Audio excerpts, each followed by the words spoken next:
नमस्कार। आप देख रहे हैं स्पेशल कवरेज न्यूज। मैं हूं शिव कुमार, मेरे साथ हैं संजय सर। संजय सर का बहुत बहुत स्वागत, बहुत बहुत अभिनंदन।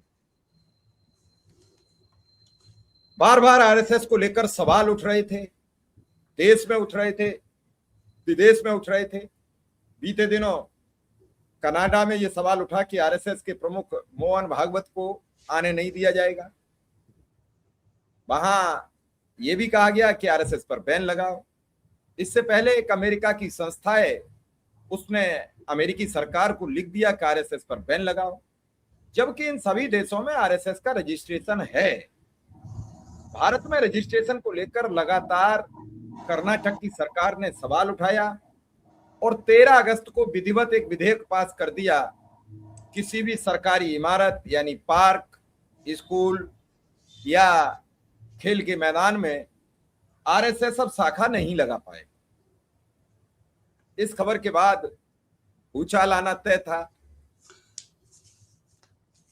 और ये आरएसएस पर शिकंजा कसने के बाद अब तक आरएसएस मजाक समझ रहा था और आरएसएस ये जान रहा था कि प्रियंक वैसे ही कह रहे होंगे, प्रियंक खड़गे जो कर्नाटक के गृह मंत्री हैं, लेकिन वो लगातार इस बात के पीछे पड़ गए।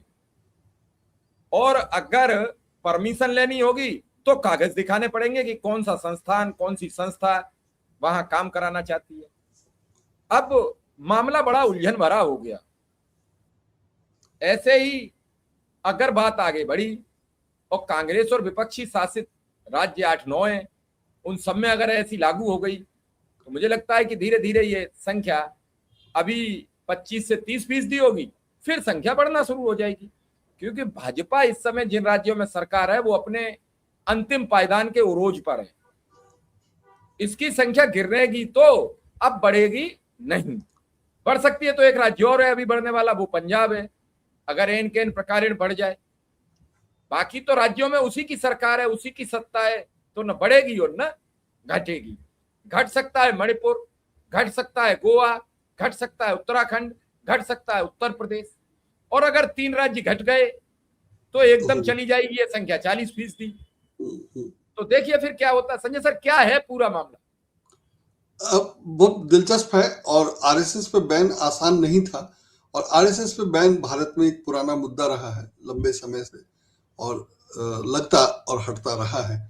तमाम लोग हैं जो बैन के पक्ष में हैं और चाहते हैं कि बैन होना चाहिए और तमाम लोग उसके समर्थक हैं, या कहा जा सकता है कि सरकार में भी बहुत सारे लोग हैं, सरकार जिसकी भी हो, जो बैन के खिलाफ है या आरएसएस पर किसी तरह की कार्रवाई के पक्ष में नहीं है और आरएसएस को भिन्न कारणों से आरएसएस को जैसे चल रहा है वैसे चलने देने के पक्ष में है। लेकिन उस पर बैन लगाने के भी पर्याप्त कारण है। और जब प्रियंक खड़गे ने इसकी शुरुआत की, मतलब इस तरह की बातें शुरू की, तो लग रहा था कि प्रियंक खड़गे आग से खेल रहे हैं। लेकिन जाहिर है कि जो स्थितियां हैं उसमें वो ये काम वो ही कर सकते थे। तो उन्होंने आरएसएस पे बैन नहीं लगाया है और कर्नाटक में आरएसएस पे बैन नहीं लगा है, ये बहुत स्पष्ट है और सबको पता है। लेकिन जो हुआ है वो आरएसएस पे बैन ही है। तो उन्होंने बहुत कायदे से, बहुत तरीके से और बहुत तैयारी से ये सब किया है और मुझे लगता है कि ये एक अच्छी शुरुआत है, या कहा जा सकता है कि बहुत ही हिम्मत वाला काम है। और अगर जैसा आपने कहा कि अगर ये चल गया, इस तरह से चला, और मुझे लगता है कि जरूरी भी है। मतलब भारत एक धर्मनिरपेक्ष देश है और वहां अभी तक जो बीजेपी ने 2012-14 में सत्ता में आने के बाद से और उसके पहले जो गुजरात में और 14 के पहले के चुनाव प्रचार में जिस तरह से कांग्रेस पे आरोप लगाया, जो प्रचार किए जिस ढंग से और जो सब किया, वो अगर कांग्रेस भी कर रही होती तो देश में लोकतंत्र रहता ही नहीं, किसी विपक्ष का कोई नाम होने का सवाल ही नहीं था। और देश में बीजेपी ये सब कर ही इसलिए पाई कि कांग्रेस ने करने दिया। आप कह सकते हैं कि कांग्रेस कमजोर थी इसलिए करने दिया, लेकिन जो नियम कानून है, जो संविधान है, उसके अनुसार कांग्रेस अगर नहीं करने देती तो वो गलत करती, तो अलग स्थितियां होती, अलग मुद्दा होता। लेकिन मुझे लगता है कि जो कांग्रेस ने करने दिया वो इसलिए करने दिया कि उसका लोकतंत्र में विश्वास था, धर्मनिरपेक्षता में विश्वास था और भाजपा ने या आरएसएस ने उसका गलत इस्तेमाल किया। अगर उसको सत्ता लेने तक या सत्ता पाने तक अगर उसको गलत नहीं कहा जाए, माने मैं कह रहा हूं कि गलत है और तमाम तरीके हैं जिससे, तमाम कारण हैं जिससे उसको गलत कहा जा सकता है, लेकिन अगर उसको नहीं माना जाए या उसको आरोप ही समझा जाए, तो भी 2014 के बाद जब से मोदी जी सरकार में आए और उन्होंने जिस ढंग से सरकार चलाया और जो सब किया, जैसे भी किया, मतलब उसमें नोटबंदी से लेकर जीएसटी लागू करने तक सब कुछ शामिल है, उसमें कहीं भी लोकतंत्र जैसा कुछ नहीं है। पीएम केयर्स सम्मिलित, पीएम केयर्स का लेटेस्ट इसलिए पीएम केयर्स का जिक्र जरूरी है कि पीएम केयर्स के बारे में अभी उसका 2-3 साल बाद उसका ऑडिटेड रिजल्ट आया है और जो ऑडिटेड रिजल्ट है वो भी नियमानुसार नहीं है और उसमें कई सारी खामियां हैं और जिस ढंग से पीएम केयर्स चल रहा है उससे भी दिखाई दे रहा है कि वो भी एक जबरदस्ती, मनमानी और सत्ता में रहने का लाभ है। आप कह सकते हैं कि वो पैसा तो सार्वजनिक है और पार्टी ने या संघ ने उसका इस्तेमाल नहीं किया है, लेकिन इतना पैसा इकट्ठा करके रखना भी क्यों, और जिस ढंग से वो इकट्ठा किया गया है और जो दूसरों को ये तरीके अपनाने से रोककर खुद पीएम केयर्स के नाम से ये सब किया गया है, तो सब जो है मनमानी और जबरदस्ती है। तो इस ढंग से अगर पहले की सरकारों ने, कांग्रेस ने या किसी ने भी ये किया होता तो जाहिर है बीजेपी यहां तक नहीं आ सकती थी। इसलिए सत्ता में आने के बाद बीजेपी और आरएसएस ने जो किया है, मतलब किया तो सब बीजेपी ने है, लेकिन आरएसएस उसका चूंकि पेरेंट ऑर्गेनाइजेशन है, तो कहा जा सकता है कि बीजेपी ने आरएसएस के लिए किया, उसके कहने पे किया, उसके देख रेख या संरक्षण में किया, जैसे भी किया। तो इस हिसाब से वो अति है और जाहिर है कि उस पर रोक लगना जरूरी है। नहीं तो बीजेपी ने जो व्यवस्था की है चुनाव आयोग से लेकर सुप्रीम कोर्ट तक, और जहां जैसे लोगों को बिठाया है, वाइस चांसलर्स को और तमाम संवैधानिक संस्थाओं में वाइस चांसलर्स को, सब उससे दिखाई दे रहा है कि ना चुनाव निष्पक्ष हो रहे हैं, ना सुप्रीम कोर्ट के फैसले निष्पक्ष हो रहे हैं और उसमें पक्षपात वगैरह कई मामलों में बहुत साफ साफ दिखाई देता है। और उसमें उसकी अति तब हुई जब मुख्य न्यायाधीश ने एक याचिकाकर्ता को कॉकरोच ही कह दिया और जिसके बाद कॉकरोच जनता पार्टी, और मुझे लगता है कि उसके बाद से ही बीजेपी के या आरएसएस का जो परिवार है पूरा, वो कमजोर होने लगा, कमजोर दिखने लगा।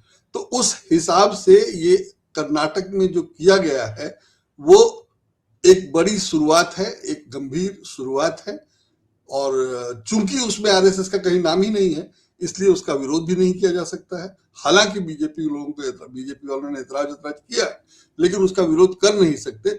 लेकिन इफेक्टिवली वो वही काम करेगा जो आरएसएस पे प्रतिबंध करता। तो अब उसको कितना कैसे इंप्लीमेंट किया जाएगा वो आगे की बात है, कितना हो पाएगा नहीं हो पाएगा वो सब बाद की बात है। लेकिन ये स्थिति आई या कर्नाटक में कर्नाटक सरकार ने ये सब कर लिया, कर पाई, ये भी साधारण नहीं है।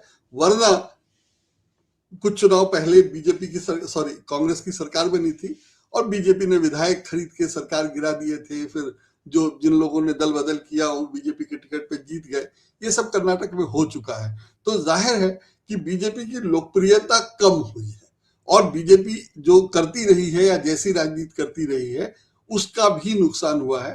तो जाहिर है तभी ये सब हो पाया है। तो और अब जो हालत है, जिस ढंग से सब जगह बीजेपी की शिकायत है या लोग उसको पसंद नहीं कर रहे हैं या उसके समर्थक भी अब विरोध में आ गए हैं, तो इससे लग रहा है कि बीजेपी को पसंद करने वालों की संख्या कम हुई है।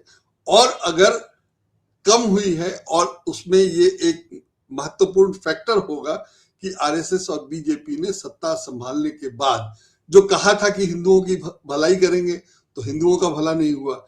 जो कहा था, जो सब जिसके लिए कांग्रेस की सरकार का विरोध करते थे, महंगाई, भ्रष्टाचार, वो सब खुद किया।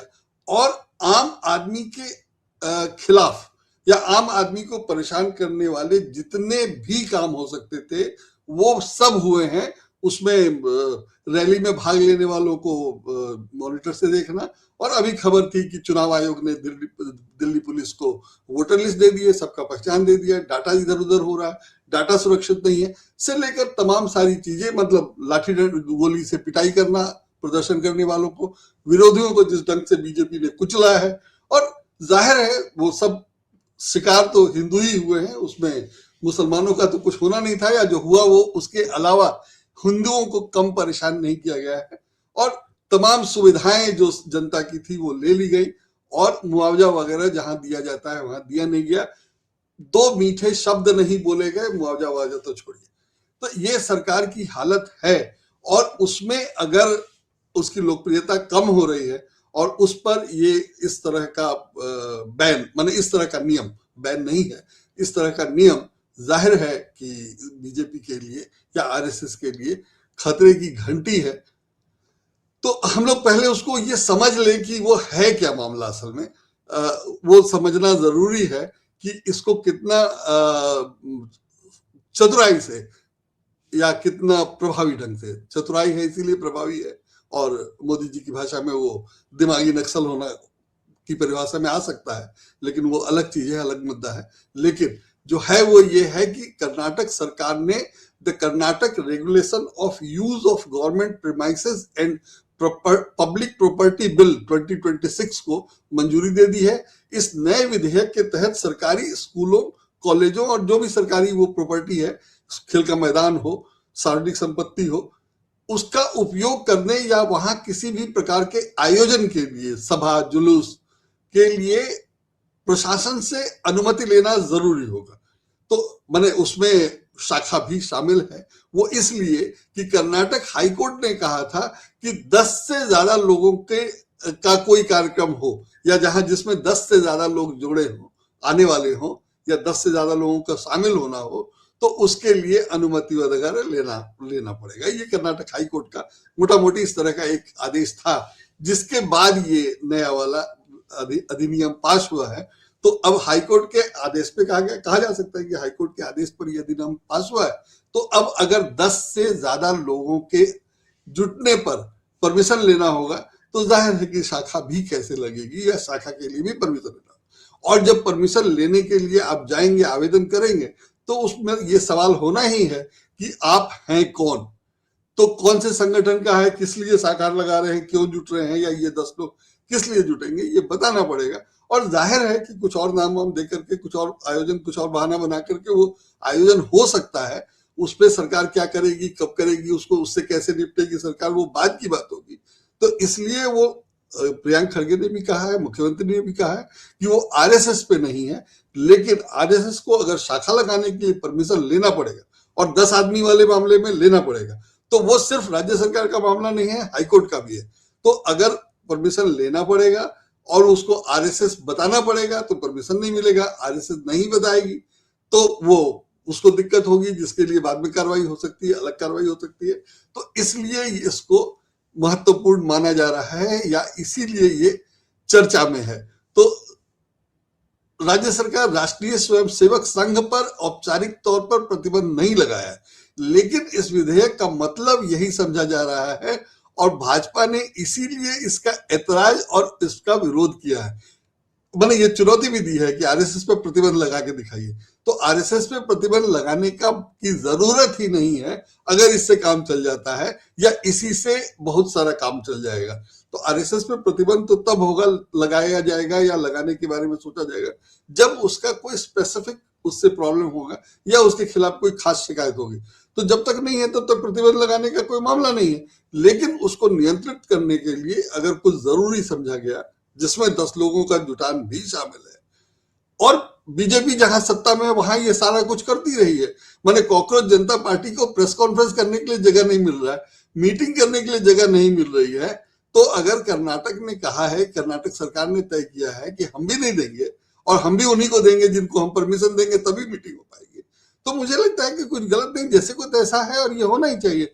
और जैसा कि बीजेपी की सरकारें करती रही हैं कि सड़क पे नमाज तो नहीं पढ़ सकते, लेकिन सड़क पे कावड़ लेकर चल सकते हैं। सड़क 1 घंटे के लिए बंद नहीं हो सकता, या 2 घंटे के लिए बंद नहीं हो सकता नमाज पढ़ने के लिए, लेकिन 15 दिन के लिए बंद हो सकता है। और सड़क ही नहीं बंद हो रही है, स्कूल भी बंद हो जा रहे हैं। तो अगर इस तरह से भेदभाव होगा, तो जाहिर है कि जो अगर कोई कहेगा कि नहीं हम सब पे एक नियम लागू करेंगे, तो उसको पसंद किया जाएगा, उसकी तारीफ की जाएगी, और उसका कोई विरोध नहीं करेगा, या उसका विरोध वही करेगा जो सीधे प्रभावित है। तो विरोध करने वाला किस मुंह से विरोध कर पाएगा, जब वो खुद ही ऐसा करता रहा है। तो इसलिए ये जो मामला है कि दिलचस्प हो गया है। और जिसने भी, मतलब जैसा बीजेपी की स्टाइल है कि लोग पूछते हैं कि आप बीजेपी तो ऐसा कह रही है, जो राहुल गांधी हमेशा ध्यान दिलाते हैं और राहुल गांधी हमेशा उस पर ऐतराज करते हैं कि आप बीजेपी का सवाल क्यों पूछ रहे हैं। वो प्रियंक खड़गे से भी पूछा गया और प्रियंक खड़गे ने हर बार कहा कि ये बीजेपी कहीं नहीं है, उसमें आरएसएस कहीं नहीं है, विधेयक में उनका कहीं नाम नहीं है, उनके लिए नहीं है। तो ये सारी चीजें कहने के बावजूद जो स्थितियां हैं उसमें उसका प्रभाव तुरंत सबसे पहले आरएसएस पे ही पड़ेगा, इसमें कोई दो राय नहीं है। इसलिए आरएसएस को परेशान होना स्वाभाविक है। लेकिन अभी मुझे नहीं लगता है कि तुरंत ही ऐसा कुछ हो जाएगा, क्योंकि एक आदमी भी लिख के दे सकता है, जो शाखा लगाता है वो लिख के दे सकता है कि हम अपने 10 मित्रों के साथ मिलेंगे और 10 मित्रों को यहाँ एक्सरसाइज करेंगे, या जो कुछ भी वो शाखा को कहना चाहे कह करके परमिशन लेकर के कर सकते हैं। तो अगर इस तरह से, पर अब जाहिर है कोई संगठन ही 10 लोगों को जुटाए या 50 लोगों को जुटाए जरूरी नहीं है। मैं अपने 50 मित्रों को बुलाकर पार्क में बैठ करके बात कर सकता हूँ, तो उसके लिए परमिशन नहीं मिलने का कोई कारण नहीं है। तो ये सब होगा, लेकिन जाहिर है कि प्रियंक खड़गे का निशाना कुछ और है और वो अपनी दिशा में बढ़ रहे हैं। और उन्होंने जो कुछ भी किया है कानून के तहत किया है और कानून संयत तरीके से किया है। इसलिए भी परेशानी है कि ये दूसरों को भी सीख मिल जाएगी, इससे दूसरे राज्य में भी इस तरह से काम किया जाएगा। और आगे जाहिर है जब सरकार बदलेगी और वो राष्ट्रीय स्तर पर अगर कर दिया गया तो आरएसएस बीजेपी का क्या होगा, ये सब सोच करके भी आगे के लिए सोचा जा सकता है या आगे के लिए इसका मतलब है। तो इस तरह से ये देखा जाए कि क्या होता है। अभी तो इतनी ही बात है इसमें कि नियम पास हो गया है, वो नियमता है, उसमें वो आरएसएस के लिए स्पेसिफिक नहीं है, स्पष्ट भी कर दिया गया है। लेकिन दिक्कत उससे आरएसएस को ही होनी है। लेकिन उसमें रास्ता दिखाई दे रहा है साफ साफ। और एक दो बार ऐसा, 2-4 बार, 10 बार ऐसा करने से किसी को कोई दिक्कत नहीं होगी। लेकिन उससे आगे आरएसएस क्या, मैंने सॉरी, वहां की सरकार क्या करेगी, उससे कैसे निपटती है, या आरएसएस क्या तरीका निकाल पाता है, ये सब देखना होगा, दिलचस्प होगा।